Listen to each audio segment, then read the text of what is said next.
Bapak, Ibu, Saudaraku yang kekasih di dalam Tuhan kita Yesus Kristus, kembali berjumpa melalui renungan firman Tuhan di malam hari ini. Sangat senang oleh karena saya dan saudara kita mempunyai satu kesempatan yang baik untuk saat ini, untuk kita merenungkan firman Tuhan. Untuk itu mari kita memohon Roh Kudus untuk menuntun kita ketika kita mendengarkan berita firman Tuhan saat ini. Kita berdoa. Ya Tuhan Allah yang penuh kasih di sorga, kami senantiasa menghampiri hadirat-Mu, khususnya pada kesempatan yang indah ini. Kami boleh bersekutu bersama dengan umat-umat Tuhan yang ada di rumah atau dimanapun mereka berada. Melalui renungan firman Tuhan saat ini, kami boleh bersekutu untuk menyembah Tuhan. Kiranya Roh Kudus dapat memimpin kami, sehingga persekutuan kami di saat ini terjadi hanya untuk kemuliaan bagi nama-Mu dan berkat bagi kami sekalian.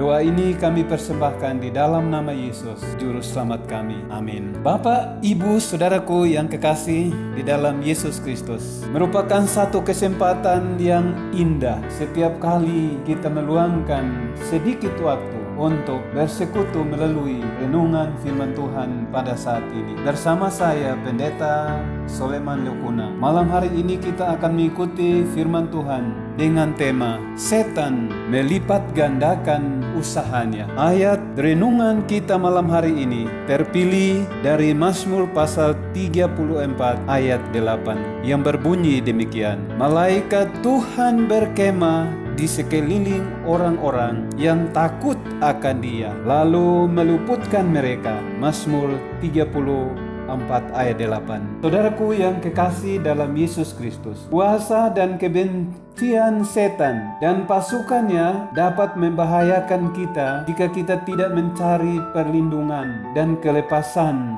dalam kuasa Juru Selamat kita yang unggul. Jika kita tidak mengharapkan atau bermohon kepada Tuhan untuk kita memperoleh perlindungan, maka setan akan mengambil kesempatan untuk membinasakan kita. Dengan hati-hati kita menjaga rumah kita dengan kunci dan gembok untuk melindungi harta milik kita dan hidup kita dari orang-orang jahat. Tetapi saudaraku, kita jarang memikirkan malaikat-malaikat jahat yang terus-menerus mencari jalan masuk kepada kita untuk membinasakan kita, dan terhadap serangan-serangannya yang kita hadapi dengan kekuatan kita sendiri. Saudaraku yang kasih dalam Yesus Kristus, kita tidak mempunyai cara untuk mempertahankan diri kita tanpa melibatkan Tuhan melalui lindungan dan penjagaannya. Jikalau kita dibiarkan, maka saudaraku yang kasih, kita akan binasa untuk selama-lamanya. Saudaraku yang kekasih di dalam Yesus Kristus,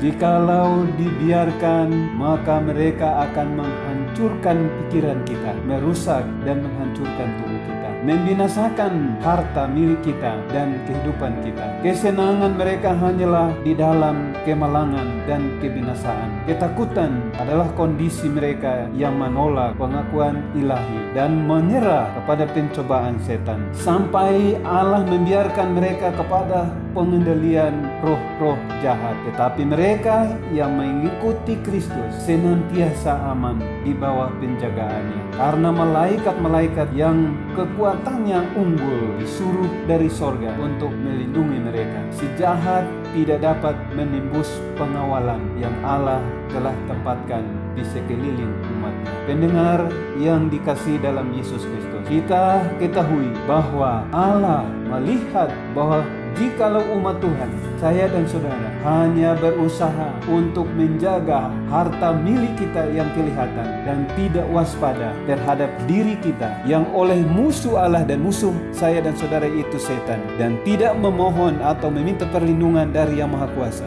maka kita akan dibinasakan dalam keadaan yang kita tidak sadari. Itu sebabnya saudaraku yang kekasih dalam Yesus Kristus, Alkitab firman Tuhan terus mengingatkan kepada kita sekalian bahwa pertikaian besar antara Kristus dan setan yang telah berlangsung hampir 6.000 tahun segera akan diakhiri, dan si jahat melipat gandakan usahanya untuk mengalahkan pekerjaan Kristus demi keselamatan manusia dan mengikat jiwa-jiwa dalam jeratnya dan menahan orang-orang dalam kegelapan dan pendurhakaan sampai renungan juru selamat berakhir dan tidak ada lagi pengorbanan untuk dosa. Itulah yang menjadi tujuan yang hendak dicapainya. Saudaraku yang kasih dalam Yesus Kristus, setan sudah mengetahui bahwa dunia ini akan segera berakhir melalui kedatangan Yesus yang kedua kali. Itu sebabnya ia akan melipat gandakan usahanya untuk membinasakan banyak orang yang belum siap untuk diselamatkan. Ia akan mendatangkan berbagai macam penderitaan, sakit penyakit yang mematikan, sehingga beribu-ribu orang telah mati dalam keberdosaan mereka tanpa mempersiapkan diri mereka untuk keselamatan yang sorga telah tawarkan. Saudaraku yang kasih dalam Yesus Kristus, bila mana tidak ada usaha yang istimewa yang dilakukan untuk menolak kuasa iblis, bila mana ketidakacuhan merajalela dalam gereja dan dunia, setan tidak ambil pusing karena ia tidak berada di dalam bahaya kehilangan mereka yang sedang ditawarnya atas kemauannya. Tetapi bila mana perhatian diarahkan kepada perkara-perkara yang kekal dan jiwa-jiwa bertanya, apakah yang patut hamba perbuat supaya diselamatkan,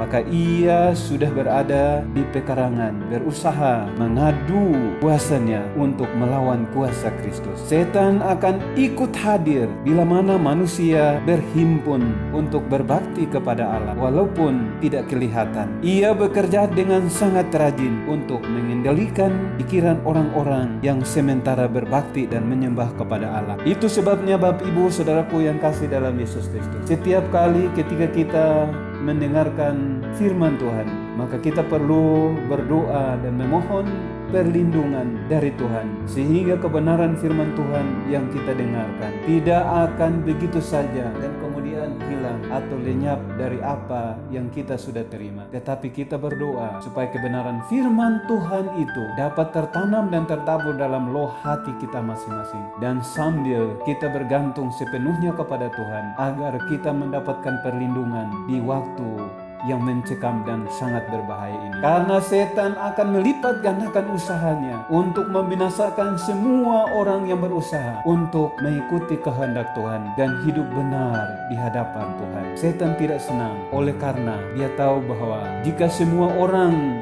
mendengar firman Tuhan dan bertobat dan diselamatkan, maka ia akan kalah secara kualitas ataupun kuantitas di dalam menuntun pengikut-pengikutnya untuk menyembah kepadanya. Tapi kita bersyukur pada saat ini Bapak Ibu Saudaraku, kita masih mempunyai kesempatan bersama-sama dalam menikmati firman Tuhan pada malam hari ini. Firman Tuhan ini saya sampaikan di dalam nama Yesus. Mari kita bersatu di dalam doa. Ya Tuhan, ya Allah kami, Bapa yang bersemayam di sorga, kami berterima kasih atas kebenaran firman Tuhan yang sudah kami dengarkan saat ini bersama saudara-saudara kami yang dengan setia mengikuti renungan firman Tuhan malam hari ini. Kiranya Roh Kudus Tuhan dapat menolong masing-masing kami, menyadarkan kami untuk kami tidak merasa tenang dan damai sementara setan berusaha untuk membinasakan kami. Biarlah kami senantiasa bergantung hanya kepada Tuhan dan memohon penjagaan